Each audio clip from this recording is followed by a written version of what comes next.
Bonjour à toutes et à tous.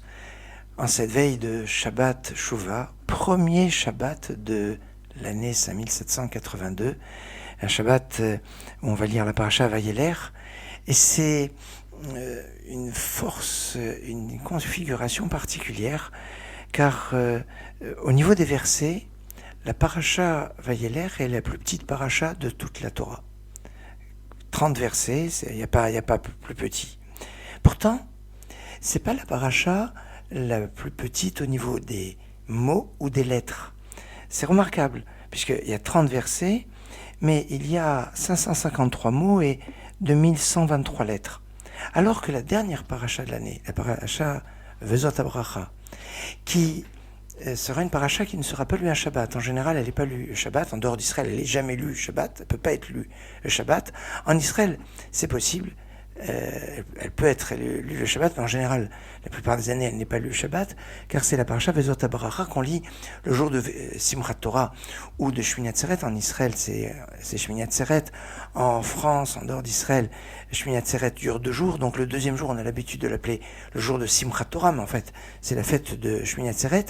Et le deuxième jour de Shmini Atzeret, donc le jour de Simchat Torah, est un jour qui peut jamais tomber un Shabbat, parce que si le deuxième jour de Shmini Atzeret tomberait un Shabbat, ça voudrait dire que cette année-là, Kippour serait tombé un dimanche, puisque dans le rapport qu'il y a entre les jours des fêtes, le calendrier est organisé de cette façon. Or, il est impossible que Kippour tombe un dimanche pour ne pas avoir 2 jours avec la rigueur du Shabbat et de Kippour qui se suivent. Donc, c'est remarquable, la paracha de Vayeler. C'est pas le cas tous les ans, parce que si on n'a pas de Shabbat entre Kippour et Sukkot, Vayeler est collé à Nitzavim, avec la paracha qu'on a lue le dernier Shabbat de l'année, et entre Rosh Hashanah et Kippour, on lit la paracha Ha'azinu. Ce n'est pas le cas cette année, puisque nous allons avoir un Shabbat après Kippour, avant d'arriver à la fête de Sukkot. On lira la paracha Ha'azinu, et donc la paracha Vayeler, plus petite paracha au niveau des versets, est lue donc ce Shabbat, premier Shabbat de l'année. Et c'est très remarquable, parce que c'est appelé Shabbat Shuvah, le Shabbat du retour, suivant l'Haftara dont on dira quelques mots tout à l'heure. Mais Shabbat, Ha-Shabbat, c'est les mêmes lettres que Teshuvah. Donc la particularité du Shabbat, c'est d'être relié à la Teshuvah. D'ailleurs, le jour de Rosh Hashanah, c'est le jour anniversaire de la création de l'homme. Or, l'homme a été créé un vendredi dans la journée. Et donc, le premier jour qu'il va vivre complètement, pleinement, Shalem, c'est Shabbat. D'où le Shabbat Shalom, le Shabbat qui est plein, parce que c'est le premier jour que l'homme va vivre pleinement, puisque le vendredi, il va le vivre en partie, puisque il va être créé dans la journée de vendredi. Et donc, le premier jour que l'homme va connaître, ça sera donc le Shabbat, comme si on avait tout préparé pour que l'homme puisse rentrer dans le Shabbat, dans la fête du Shabbat, et dans ce jour qu'il accueille pleinement et complètement. Et c'est remarquable, parce que le premier jour de Rosh Hashanah donc correspond au premier jour de la création de l'homme, et donc au niveau de l'histoire, le lendemain donc c'était le Shabbat. Or, le deuxième jour de Rosh Hashanah, lui, ne peut jamais tomber un Shabbat, comme le jour de Shmini Atzeret, puisque le jour de la semaine où tombe Simchat Torah, c'est le jour de la semaine où est tombé le deuxième jour de Rosh Hashanah. Et comme on a dit qu'il ne peut pas tomber un Shabbat, parce que ça entraînerait que le dimanche d'après, ce serait Kippour, et Kippour ne peut pas suivre un Shabbat. Donc, on est avec un lien assez intéressant avec une paracha qui est lue. Donc Shabbat, on y a paracha de Vayeler, qui est petite paracha, mais qui est plus petit qu'elle, qui est paracha Vezot Abracha, voici la bénédiction, qui elle est une paracha qui n'est pas lue un Shabbat. Alors ce Shabbat a donc une résonance particulière, par son lien avec la Teshuvah, par son lien avec le concentré. Alors c'est intéressant, parce que si on a 30 versets et qu'il y a dans toute la paracha 553 mots, ça veut dire qu'il y a une moyenne de 18 mots par verset. 18,43 et des poussières. 18, c'est la valeur numérique du mot Chai, qui veut dire la vie. La Torah, c'est dimension de vie. De cette vie qui a des secrets extraordinaires. Le secret se dit Sod. Sod, sa valeur numérique, c'est 70. Or, il y a 2123 lettres dans la paracha Vayeler. En 30 versets, ça fait une moyenne de à peu près 70, 70,5, 70,76, 666 exactement, de lettres dans chaque verset. Alors que la paracha Vezot HaBracha, qui a 41 versets quand même, eh bien, elle n'a que 512 mots, alors que Vayeler en a 553, et elle a 1989 lettres, alors que Vayeler en a 2123. Ça veut dire que dans la paracha Vezot HaBracha, le rapport c'est à peu près 12 mots par verset, puisqu'il y a 41 versets pour 512 mots, et 12 comme les tribus d'Israël, 12 comme les 12 heures de la journée, 12 heures la journée, 12 heures la nuit, c'est comme ça qu'est partagé le temps hébraïque, et pour nous dire qu'on doit étudier H24, quoi, toujours dans l'étude. Et cette étude, elle est aussi de se faire avec tout son esprit, toute sa chorma, toute sa sagesse, tout son cerveau. Le cerveau se dit Moach, c'est écrit même Chet, c'est 48, c'est 2 fois 24, et 48, c'est le nombre à peu près donc de lettres en moyenne qu'il y a dans chaque verset de la paracha Vezot HaBracha. Alors, il y a un programme remarquable entre la comparaison Vayeler et d'un autre côté la paracha Vezot HaBracha, des parachutes qui sont les plus petites de la Torah, une au niveau des versets, c'est la paracha de cette semaine, et Vezot HaBracha au niveau des mots et des lettres. Et juste pour la comparaison, sachez que dans la plupart des autres parachiotes, la moyenne de mots qu'on a dans une paracha, c'est en général 1000 mots. Et donc on est vraiment là à la moitié de la moyenne des parachutes, et même des fois peut avoir beaucoup plus que 1000 mots dans une paracha. On parle de mots, et c'est bien de prendre les mots avec soi. Kechu imachem dvarim veshuve lachem. Prenez avec vous des mots, des paroles, et revenez vers Dieu. C'est issu de la Haftara, Shuva Israël, qui se trouve dans qu'on va lire ce Shabbat, Kechu imachem dvarim, mélodie de Shlomo Karlbar, de Rabbi Shlomo Karlbar.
Sure.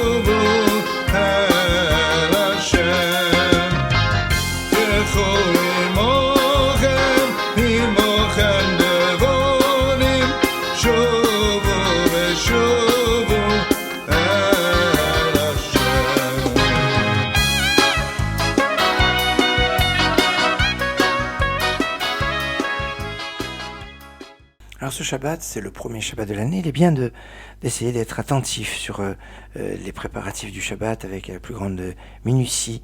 Peut-être de s'efforcer de pouvoir faire du pain, de faire des chalotes pour pouvoir prélever la challah.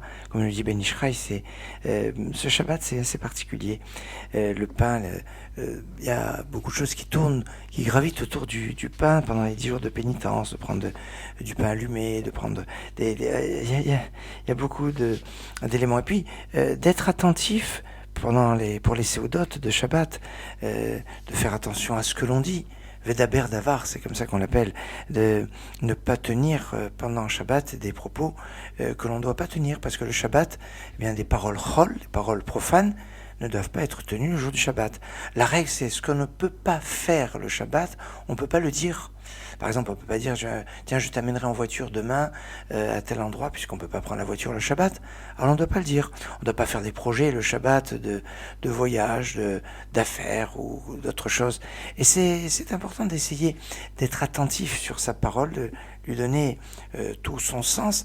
D'ailleurs, c'est pour ça que quand on se salue, on se dit Shabbat Shalom. Pourquoi on dit Shabbat Shalom en se saluant le Shabbat? Parce que dès qu'on voit une personne, eh bien, Shabbat Shalom, je te dis bonjour, mais c'est Shabbat. Je donne le ton dès le début. On va parler, on peut avoir un moment de convivialité sympathique, mais on n'oublie pas que c'est Shabbat. Et on doit rester dans le thème du Shabbat, dans l'esprit du Shabbat. Et d'être attentif pendant ce Shabbat, eh bien, évidemment de faire tous les repas de Shabbat, notamment le 3e repas du Shabbat, ce qu'on appelle la Seuda Shlishit. De s'efforcer autant que faire se peut de le faire sur du pain, parce que la Seuda Shlishit, eh bien, normalement ça se fait avec du pain, d'essayer de manger du poisson dans chacun des repas de Shabbat. C'est plus important encore de consommer du poisson que de consommer de la viande dans les repas de Shabbat. Et puis aussi, et surtout, ne pas oublier le 4e repas, Motzei Shabbat, à la sortie du Shabbat, le samedi soir, il y a, après l'Avdallah, eh bien, un repas que l'on doit faire aussi pour raccompagner la reine qu'on appelle Melave Malka. Et n'oubliez pas quelque chose de très important, de chanter pendant les repas de Shabbat. Il y a des émirotes, il y a des chants du Shabbat qui sont calculés qui accompagnent les repas du Shabbat avec les divrei Torah, avec les paroles de Torah qui doivent nous accompagner dans les repas pour que ces repas soient à la fois un moment de délice matériel et d'élévation spirituelle.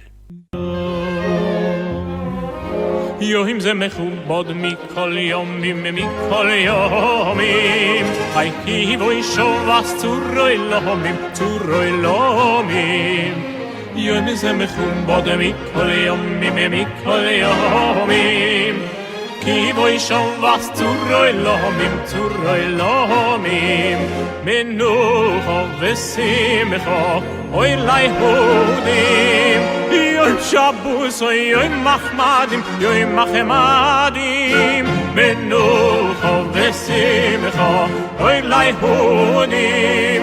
Yoim Shabbos, Yoim Mahmadim, Horim boinu olam ve'yolem hayo, Anto Malko, Melech Malchayo, Horim boinu olam ויעלם היו עמתו מלכו מלך מלכיו ברוך גלליון אשר נשם מנוחו לנפשנו פדיון משזמנוחו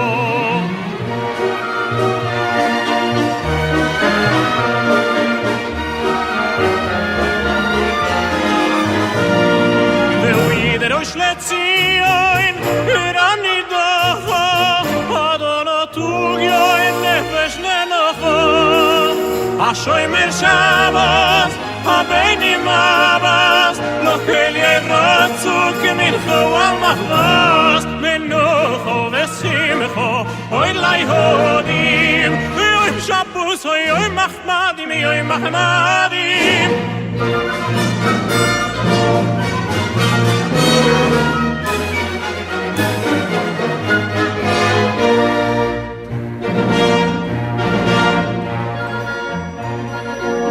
מי שלא יאכלנו, ברכו באמוני. סובנו מהוי זרנו כדבר אדרישם.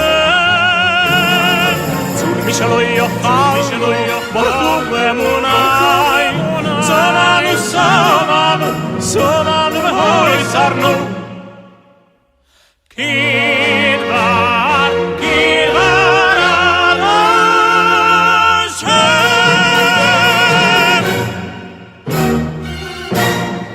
Alors ce premier Shabbat de l'année s'appelle Shabbat Shuvah, suivant le premier mot de l'Haftara que nous lirons ce Shabbat.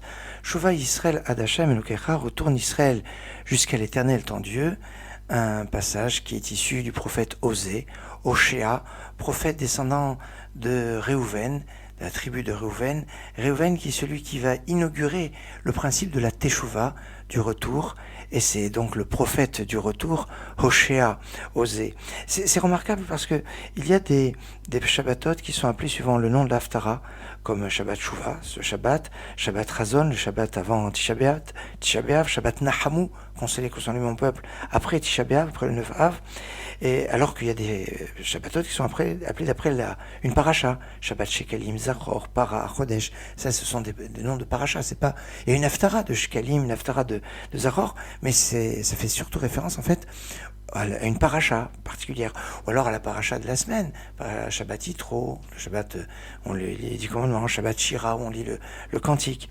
Et il y a des fois aussi quelque chose qui est un peu équivoque. Par exemple, c'est vrai que c'est le nom de l'Haftara, mais est-ce que c'est Shabbat Shuvah ou Shabbat Teshuvah, le Shabbat du retour? Quand on parle aussi du Shabbat qui précède Pessah, on parle de Shabbat Hagadol. Alors c'est le grand Shabbat qui précède Pessah, parce qu'il y a le Shabbat qu'on appelle Shabbat Bereshit, et puis le jour de Pessah qui est aussi appelé Shabbat. Alors pour le mettre en rapport, où ça fait référence à la fin de l'Haftara, qu'on lit le Shabbat qui précède Pessah, qui parle de Yom HaGadol, le grand jour. L'histoire n'est pas simple. Mais en tout cas, pour ce Shabbat, le principe est de ce chant d'espoir, de retour à l'identité, une identité glorieuse d'Israël qui a retrouvé l'élan du repentir. L'élan du repentir, c'est ce qu'on retrouve dans cette Haftara de Teshuvah. D'ailleurs, elle fait partie en fait de tout un programme. Le programme où on avait eu 3 Haftarot pour Hanouta, 3 Haftarot de catastrophe depuis le 17 Tammuz, entre le 17 Tammuz et le 9 Av, on avait 3 semaines de catastrophe, où on a lu des Haftarot difficiles. Après, il y a eu depuis le lendemain du 9 Av jusqu'à Rosh Hashanah 7 Shabbatot. 7 Shabbatot, on avait Sheva de Nechamata, 7 Shabbatot de consolation. Et après, on a 2 Haftarot de Teshuvah, et Tioufta. Et là, il y a quelque chose qui est un peu équivoque, à savoir, ces 2 Haftarot de Teshuvah, on les retrouve où?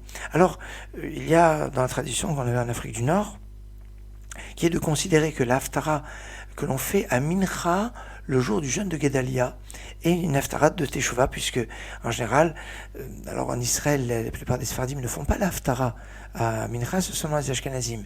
Alors pourquoi? Alors est-ce qu'on a la liberté, le temps de faire une Haftara? C'est ça un petit peu la problématique. Et c'est pas vraiment contradictoire. Et en Afrique du Nord, on avait l'habitude de faire une Haftara. Alors en général, à Mincha, on fait une Haftara de Shuvah, mais le Shabbat, le jeûne de Guédalia, on fait la Haftara de Dirshu, qu'il a en commun d'ailleurs avec la Haftara dans le rite Ashkenaz des Mincha, des jours de jeûne. Alors c'est une Haftara de Teshuvah, et l'autre Haftara de Teshuvah, c'est celle de ce Shabbat, Shabbat Shuvah. Certes, certains vont dire, ben non, le 2 Haftarot de Teshuvah, c'est Shabbat Shuvah, de ce Shabbat, et l'autre c'est celle qu'on lit l'après-midi de Kippour, le Maftir Yona, qui fait référence à ce prophète Jonas, prophète de la Teshuvah, prophète malgré lui, qui va prophétiser dans la ville de Ninive, et qui vont faire Teshuvah. Et les 2 Haftarot, Shuvah, celle de ce Shabbat, et l'Haftarah de l'après-midi de Yona, se terminent avec les mêmes versets, les versets de Micha, qui sont le calque des 13 attributs divins de miséricorde, et ce sont justement ces versets qui sont au centre de la cérémonie de Tashlir. Quand on fait l'après-midi du premier jour de Rosh Hashanah, on va à côté d'un cours d'eau et on lit justement ces versets Miel Kamocha, nous savons de Over al-Pesha, les chéris de Nachalato, enfin ces versets extraordinaires de Micha. Et c'est remarquable ce lien, l'après-midi de mincha, donc de Rosh Hashanah, il n'y a pas de lecture de la Torah, il n'y a pas de Haftara, mais on va à côté d'un cours d'eau pour lire justement ces versets qui sont lus en conclusion de la Haftara de ce Shabbat, de Shabbat Shuvah, et en conclusion de la Haftara de l'après-midi de Kippour, de Yona, alors que ça ne fait pas partie du Maftir Yona, du texte du prophète Jonas. C'est un autre de ce qu'on appelle les 12 petits prophètes, mais c'est déjà un autre texte. Alors c'est pas exactement la même chose.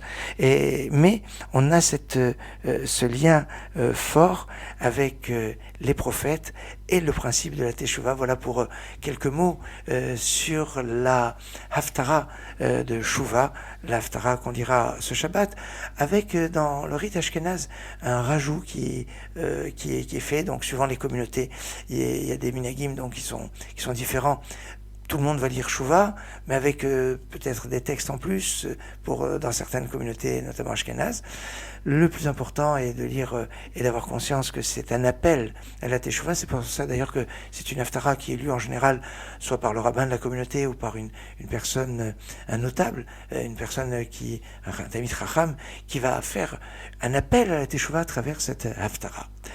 Voilà ce que je voulais vous faire partager en ce moment de cette Kabbalat Shabbat, pour vous donner rendez-vous cet après-midi pour prolonger notre réflexion à la fois sur ce Shabbat Shuvah, sur la parashat Vayeler, et sur quelques notions dans la perspective de Kippour. Pour l'heure, il est temps pour moi de vous souhaiter Shabbat Shalom, Git Shabbos, Shabbat Shalom ou Mevorach.